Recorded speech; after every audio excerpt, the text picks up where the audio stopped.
Nothing to see here. Last month, a bill was given approval to move forward to the California Assembly for a vote that actually happened today. I don't know what the result of it was. To allow athletes to make money off of their own name, images, and their likeness starting in the year 2023. Kev, can you Google it was 31-4. That was the vote last month, but they were sending it to the Assembly today. That was in Congress, or the Senate. But the president of the NCAA, who is Mark Emmert, who is a fucking mob boss, he threatened the state of California to drop the bill, or the colleges in California won't be able to compete for national championships. Newsworthy? I think so. Hell yeah. To me, honestly, I mean, you look at it. We've had this discussion several times, and normally it's former players that are bringing it up, or some media who are siding with players. They're bringing it up. Now we're on another level where the government's involved, and I think that's why it's newsworthy. Right. The thing that's not newsworthy is the threat.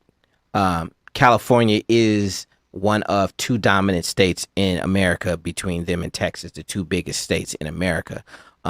California is one of those states where when they do something, the dominoes fall. Other states follow. So that threat, because the Pac-12 network, so now the Pac-12 is not involved in anything, and then if all it takes is 2 or 3 more states, because... Well, speaking of that, North Carolina already filed earlier this month.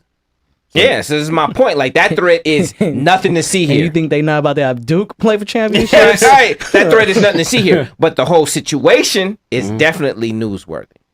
Yeah, absolutely. I agree. And just from what I'm reading, if the law passes, it will begin in 2023. Yep. And because of, I think it's 23 Division I schools in the state, 4 that are in the Pac-12. I think that, I mean, again, this is, like Les said, this is what we've been talking about, but we're slowly getting to that point where we are dismantling these systems that were built to exploit people. And we've seen, I mean, if anyone gets a chance, please go watch Andre Iguodala's Breakfast Club interview. He talked about this dynamic that back when he was playing, they would only get fed on game days. Like certain things, like stories like that just really show how just dangerous this system is. And something like this in a state like California, if it does pass, and it looks like it is, I'm trying to find it online to see what happened today. But if I don't, I think this will be monumental, and it'll have a domino effect across the country. Kev, I swear to God, when you were speaking, you went from talking on the show to acting like you was being Mr. Baltimore. Like, your whole demeanor changed.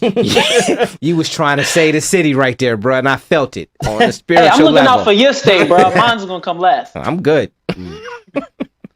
Okay. Yeah, not to mention that Mark Emmert makes $3.7 million a year, and he is opining for them to not get paid for. They're not even asking for them to get paid as athletes. It's for using their likeness and cashing money off of their jersey sales and shit like that. A whole country went to war over slavery. Which country was that?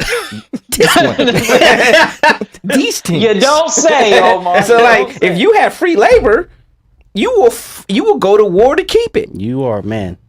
You might not have said anything better than that.